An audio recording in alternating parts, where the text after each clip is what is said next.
Hello दोस्तों, कैसे हैं आप सब। एनआर एजुकेशन में आपका स्वागत है। उम्मीद करता हूँ आप सब सही होंगे। तो हमने साइंस के एमसीक्यूज की ब्रेकडाउन सीरीज स्टार्ट की हुई है। अगर आपने पिछली वीडियोस को नहीं देखा है तो आप जाकर उनको चेकआउट कर सकते हैं। तो चलिए शुरू करते हैं आज की वीडियोस का ब्रेकडाउन। तो देखो, जो पहला क्वेश्चन है, ठीक है, वो क्या है, एसएससी सीजीएल में आया हुआ है 2012 में।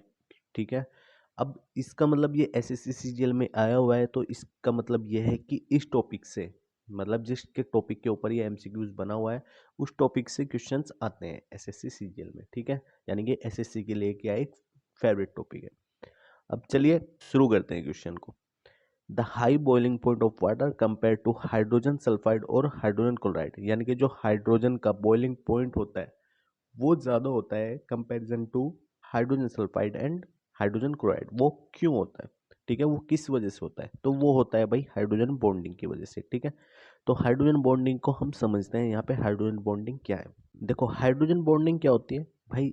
इसके लिए क्या होती है, दो कंडीशन होती है कि जिसके साथ में भी हाइड्रोजन बॉन्डिंग बन रही है, ठीक है, उसका साइज क्या होना चाहिए, एक तो हाइड्रोजन से कम होना चाहिए, दूसरा एक तो क्या है साइज, मतलब उसका क्या होना चाहिए, साइज हाइड्रोजन से कम होना चाहिए। दूसरा क्या है भाई, उसकी जो इलेक्ट्रोनेगेटिविटी है, ठीक है, उसकी क्या है जो इलेक्ट्रोनेगेटिविटी है वो भी क्या होनी चाहिए, ज़्यादा होनी चाहिए। ठीक है, जैसे यहाँ पे बात करें इलेक्ट्रोनेगेटिविटी क्या हो रही है, बढ़ रही है, तो इसका मतलब जो हाइड्रोजन होता है, हाइड्रोजन बॉन्ड जो बनता है वो किस किस के बीच में बनेगा, केवल नाइट्रोजन के, ऑक्सीजन के एंड फ्लोरीन के। ठीक है, तो इसी को क्या बोलते हैं, हम हाइड्रोजन बॉन्ड बोलते हैं। अब देखते हैं, देखो हाइड्रोजन बॉन्डिंग जो होती है वो क्या रखती है, हमारी high melting and boiling point रखती है। ठीक है, अब इसके लिए क्या होता है, देखो जब हाइड्रोजन बॉन्ड होगा तो उसके लिए क्या होगा, हमें एनर्जी क्या होगी, ज़्यादा देनी पड़ेगी, जिससे उसको ब्रेक करने के लिए क्या होगा, उसको एनर्जी ज़्यादा देनी पड़ेगी, जिससे उसका मेल्टिंग पॉइंट क्या हो जाएगा, हाई हो जाएगा। उसके बाद जो H2O होता है उसका जो लिक्विड के स्टेट में होता है, लेकिन जो H2S और H2SC और H2T जो होता है, ठीक है, वो गैसेस स्टेट में रहता है। तो H2O का क्या होता है, यहाँ पे बॉइलिंग पॉइंट ज़्यादा रहता है इनके कंपैरिजन में। देखो एक लिंकेज भी है, लिंकेज की वजह से भी क्या रहता है, वाटर का बॉइलिंग पॉइंट और मेल्टिंग पॉइंट क्या रहता है, ज़्यादा रहता है। उसके बाद अमोनिया का ज़्यादा रहता है pH 3 से। एथेनॉल का ज़्यादा होता है किससे, डाई इथाइल ईथर से। चलिए स्ट्रेंथ की बात करते हैं। स्ट्रेंथ आयोनिक बॉन्ड में ज़्यादा होती है सबसे ज़्यादा, फिर कोवेलेंट बॉन्ड में उससे कम किस्म होती है हाइड्रोजन बॉन्ड में, और सबसे ही कम किस्म होती है वंडरवॉल फोर्सेस में। ठीक है, ट्रिपल वॉल्ड बॉन्ड में ज़्यादा स्ट्रॉन्ग होता है, डबल बॉन्ड उससे कम होता है, और सिंगल बॉन्ड सबसे ही कम स्ट्रॉन्ग होता है। ठीक है भाई, अब देखो एक चीज़ हो रहा है यहाँ पे कि अगर जो हमारा हाइड्रोजन बॉन्ड होगा, अगर वो वंडर वॉल के साथ में, वंडर वॉल फोर्स के साथ में, तो इसका मतलब वो क्या होगा, वीक होगा। अगर वो किसके कोवेलेंट बॉन्ड के साथ में, तो वो क्या होगा, बहुत ज़्यादा स्ट्रांग होगा। ठीक है, ऐसे ही वाटर, जैसे वाटर है, वाटर में क्या होता है, कोवेलेंट बॉन्ड भी होता है और हाइड्रोजन बॉन्ड भी होता है, इसी वजह से वो क्या आता है, उसका बॉइलिंग पॉइंट क्या रहता है, ज़्यादा रहता है। अब देखो प्रॉपर्टीज देखते हैं हम हाइड्रोजन बॉन्डिंग की। प्रॉपर्टीज क्या है, पहला सोल्युबिलिटी है, वोलेटिलिटी है। सोल्युबिलिटी मतलब सोल्यूबल हो जाएगा हाइड्रोजन बॉन्डिंग अगर। वोलेटिलिटी मतलब देखो ये होता है अचानक से सडनली क्या होना, अपनी फिजिकल स्टेट को चेंज कर लेना। ठीक है, वो क्या होती है, वोलेटिलिटी होती है। तो इसकी क्या होती है, वोलेटिलिटी कम होगी अगर उसमें क्या है, हाइड्रोजन बॉन्ड है तो। उसके बाद विस्कोसिटी या सरफेस टेंशन क्या होते हैं, हाइड्रोजन बॉन्ड की वजह से बढ़ जाते हैं। उसके बाद आइस की जो होती है डेंसिटी लोअर होती है कंपैरिजन किसके, वाटर के। हाइड्रोजन जो बॉन्डिंग होती है, ठीक है, वो अगर डिक्रीज होगी तो एसिडिटी क्या होगी, बढ़ जाएगी। ठीक है, अभी इसमें जो हाइड्रोजन बॉन्डिंग है, वो हाइड्रोजन बॉन्डिंग डिक्रीज करती है किसको, एसिडिटी को। चलिए टाइप्स देखते हैं, टाइप्स कौन कौन से होते हैं। दो टाइप्स के होते हैं, एक होता है इंटरमोलिकुलर, एक होता है इंट्रामोलिकुलर। ठीक है, इंटरमोलिकुलर और इंट्रामोलिकुलर। इंटरमोलिकुलर के कौन कौन से होते हैं, जैसे वाटर होता है, अल्कोहल होता है, अमोनिया। जो इनमें हाइड्रोजन बॉन्ड बनता है वो कौन सा होता है, इंट्रामोलिकुलर होता है। इंट्रामोलिकुलर के अगर एग्जाम्पल की बात करें तो वो कौन सा होता है, इथाइलिन ग्लाइकोल, ये इसके क्या है, एग्जाम्पल है। अब देखो ऑप्शन में क्या था, एक पोलर कोवेलेंट बॉन्ड भी दिया हुआ था, इसको देखो क्या होता है। पोलर कोवेलेंट बॉन्ड क्या होता है भाई, ये जब कोई भी क्या होता है, इलेक्ट्रोनेगेटिविटी के साथ में एलिमेंट्स जो होते हैं, ठीक है, एटम होते हैं, जो इलेक्ट्रोनेगेटिव एटम होते हैं उनके साथ में क्या होता है, बॉन्ड शेयर करते हैं।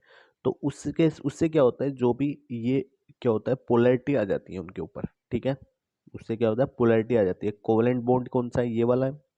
अब जब ये क्या करते हैं, इलेक्ट्रॉन को शेयर करते हैं, तो उससे क्या होता है, ये हाइड्रोजन के ऊपर क्या होता है, एक पोलैरिटी आ गई प्लस डेल्टा की, और ऑक्सीजन के ऊपर क्या आ गई, माइनस डेल्टा की पोलैरिटी आ गई। तो इसी को हम क्या बोलते हैं, पोलर कोवेलेंट बॉन्ड बोलते हैं। अब देखते हैं इसकी प्रॉपर्टीज के बारे में। फिजिकल स्टेट की अगर हम बात करते हैं भाई, ये सॉलिड होती है मोस्टली किसकी वजह से, ग्रेटर फोर्स की वजह से, ठीक है। उसके बाद मेल्टिंग एंड बॉइलिंग पॉइंट देखते हैं इनका। इनका क्या होता है, मेल्टिंग एंड बॉइलिंग पॉइंट क्या होगा, हाई होगा कंपैरिजन किसके, नॉन पोलर कंपाउंड्स के। ये क्या है, पोलर कंपाउंड्स हैं, कंपैरिजन किसके, नॉन पोलर कंपाउंड्स के। इनका क्या होता है, melting and boiling point high होता है। अगर बात करें कंडक्टिविटी की, तो भाई इनमें क्या होता है, आयंस बनते हैं। आयंस बनते हैं तो इस वजह से क्या होगा, इसकी कंडक्टिविटी हाई होती है, मतलब ज़्यादा होती है। उसके बाद सोल्यूबिलिटी की बात करते हैं। सोल्यूबिलिटी की बात करेंगे तो क्या होता है भाई, ये हाईली क्या होते हैं, सोल्यूबल होते हैं। जैसे कि बात करें वाटर की, ठीक है, वाटर जैसे ही सोल्यूबल होता है हाईली, तो ये क्या होता है, हाईली सोल्यूबल होता है। अब देखो एक वंडरवॉल फोर्स भी दिया हुआ था ऑप्शन में, इसको समझो। ये एटम के बीच की डिस्टेंस पे डिपेंड करता है, और ये क्या होता है, वीक होता है। जैसे अगर ये यहाँ पे क्या है, दो एटम दिए हुए हैं, ठीक है, एटम फर्स्ट और एटम सेकंड। तो जब ये क्या हो जाते हैं, इनको है ना थोड़ा इतनी डिस्टेंस पे रखते हैं, जिससे ये क्या हो जाते हैं, पोलराइज्ड हो जाते हैं। पोलराइज्ड होने के कारण क्या हो जाता है, इनकी फॉर्मेशन ऐसे हो जाती है, मतलब आपस में क्या होता है, इनमें एक अट्रैक्शन फोर्स लगता है, ठीक है, अट्रैक्ट करते हैं। तो इससे क्या होगा, एक वीक क्या होगा, फोर्स लगेगा यहाँ पे बॉल। तो उसको हम क्या बोलते हैं, वंडरवॉल फोर्सेस बोलते हैं। अब चलिए नेक्स्ट क्वेश्चन के बारे में देखते हैं। The maximum number of electrons in on a principal shell is, ठीक है। तो मैक्सिमम नंबर ऑफ इलेक्ट्रॉन्स की बात कर रहा है, प्रिंसिपल सेल में कितना आएगा, तो वो कितना होता है, 2n² होता है, ठीक है। अब इसको देखो, जैसे ये क्या है, इसके ऑर्बिट्स हैं, ठीक है। अगर बात करें हम के की, तो के में क्या होता है, फॉर्मूला क्या होगा, 2n², एन की वैल्यू क्या आएगी यहाँ पे 1। तो इसका मतलब कितना हो जाएगा, 2 × 1 का स्क्वायर, तो कितना हो जाएगा, 2, ठीक है। तो पहले ऑर्बिट में कितना, 2, यानी कि 2 इलेक्ट्रॉन फिल होंगे। उसके बाद दूसरे की बात करते हैं तो कितने आएंगे, 8। फिर तीसरे की बात करेंगे यानी कि एम की, तो कितने आएंगे, 18। फिर उसके बाद एन की बात करेंगे तो कितना आएंगे, 32। तो 32 आने के बाद में फिर क्या होंगे, वापस से 18, 18, और लास्ट में कितना आएंगे, 2। तो ये क्या है, इसका एक ऑर्डर है। चलिए नेक्स्ट क्वेश्चन देखते हैं। When two ice cubes are pressed together, यानी कि जो आइस क्यूब होते हैं उनको प्रेस करते हैं, तो they join A form one cube.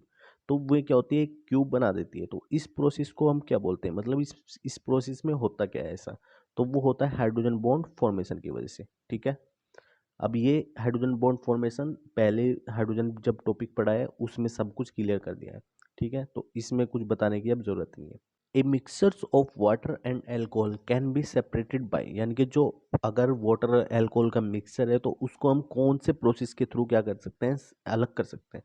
तो वो होता है भाई डिस्टिलेशन, ठीक है। अब डिस्टिलेशन होता क्या है, इसको समझेंगे। उसके बाद डिकेंटेशन को भी समझेंगे और फिल्ट्रेशन को भी समझेंगे। इवेपोरेशन होता क्या है, इवेपोरेशन सबको पता है, ठीक है। लिक्विड टू वेपर में अगर कन्वर्ट हो जाता है तो उसको सीधा क्या बोलते हैं, इवेपोरेशन बोलते हैं।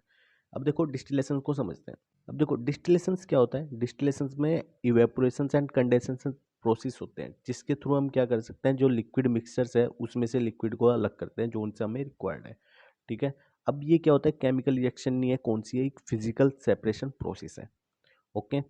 अब for a mixtures of liquid distillation process dependent on the Dalton's law, ये किस पे डिपेंड करता है भाई, डाल्टन्स लॉ पे डिपेंड करता है, या फिर राउट लॉ पे डिपेंड करता है, क्या, डिस्टिलेशन। अब ये डाल्टन्स लॉ होता क्या है, डाल्टन्स लॉ होता है कि अगर कोई भी गैसों का, मतलब कोई भी मिक्सचर है गैसों का, तो उसका जो टोटल प्रेशर होगा वो जो अलग अलग गैसों का प्रेशर है उनके सम के क्या होगा, इक्वल होगा, ठीक है। अब टाइप्स ऑफ डिस्टिलेशन कौन कौन से होते हैं, देखो सिंपल डिस्टिलेशन होता है, fraction, steam, vacuum, air sensitive, ठीक है, शॉर्ट पाथ और जोन। ये होते हैं इसके टाइप, ये 7 टाइप्स का होता है डिस्टिलेशन। अब इसके एप्लीकेशंस क्या क्या है, वाटर प्योरिफिकेशंस में, ठीक है, परफ्यूम्स में, लेड एसिड बैटरीज में इसका क्या करते हैं, हम यूज करते हैं। ये प्रोसेस है यहाँ पे, देखो इसका जब यहाँ पे क्या करेंगे इसको, मतलब गर्म होगा यहाँ पे जब, तो यहाँ पे क्या बनेगा, इवेपरेट होगा ये जो लिक्विड है हमारा। यहाँ पे जब इवेपरेट होगा तो यहाँ पे क्या बनेगा इसका, स्टीम बनेगी तो यहाँ पे जाके फिर ये क्या होगा, कंडेंस है, ये कंडेंसेशन प्रोसेस है। जब यहाँ पे कंडेंस होगा तो वापस किस फॉर्म में आएगा, लिक्विड फॉर्म में आएगा, और यहाँ पे इसको क्या करेंगे, कलेक्ट कर लेंगे। आइए फिल्ट्रेशन को देखते हैं। फिल्ट्रेशन क्या है, एक बहुत ही सिंपल प्रोसेस है। फिल्ट्रेशन क्या होता है, जब किसी सॉलिड पार्टिकल्स मिक्स हो जाते हैं किसी लिक्विड में या फिर गैसियस फ्लूइड में, ठीक है, तो उनको किससे, फिल्टर मीडियम्स के थ्रू ही हम क्या करते हैं, अलग करते हैं। ये देखो, ये है फिल्टर प्रोसेस।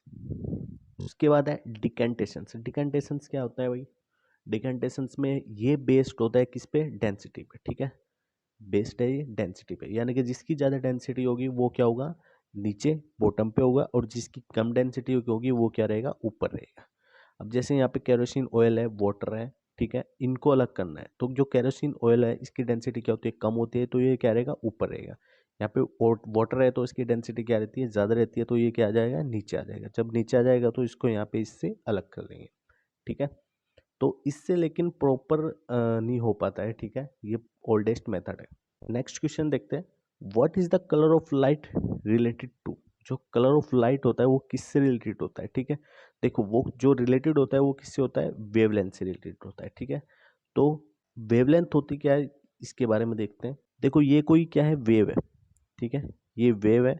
तो वेवलेंथ क्या होगी, इस किसके, किसी एक पॉइंट से, अब जहाँ पे वो दोबारा खुद को क्या करेगा, रिपीट करेगा। जैसे यहाँ से स्टार्ट किया वेव ने, और यहाँ पे क्या है, ये रिपीट कर रहा है, इसका मतलब क्या होगा, ये वेवलेंथ होगा इसकी, यानी कि यहाँ से लेके यहाँ तक की क्या होगी, वेवलेंथ होगी। या फिर इसके टॉप से इसके टॉप तक, या फिर इसके बॉटम से, ठीक है, इसके आगे बॉटम तक का जो भी आएगा वो क्या होगा, वेवलेंथ होगा, ठीक है। अब देखो, अगर वेवलेंथ क्या होगी, छोटी होगी, द शॉर्टर वेवलेंथ छोटी होगी, तो उसकी फ्रीक्वेंसी क्या होगी, हाई होगी, क्योंकि ये क्या होता है, आपस में एक इन्वर्सली प्रोपोर्शनल का रिलेशन होता है इसमें, ठीक है। अब इसका फॉर्मूला क्या बनता है, delta is equal V upon F. यहाँ पे वी क्या है, स्पीड ऑफ मीडियम की या फिर स्पीड ऑफ लाइट, ठीक है भाई। नेक्स्ट क्वेश्चन है, beri is caused by the deficiency of, यानी कि ये बेरी क्या एक डिसीज है, ये इनमें से कौन से विटामिन की वजह से होती है, ये आपको बताना है कमेंट करके, ठीक है। इसका कमेंट करके आंसर देना है आपको, ये कौन से विटामिन की वजह से होती है, और इसको है ना थोड़ी डिटेल्स में बताना है। तो आई होप आपको इस वीडियो से बहुत कुछ सीखने को मिला होगा। तो मिलते हैं फिर नेक्स्ट वीडियो में, तब तक के लिए जय हिंद।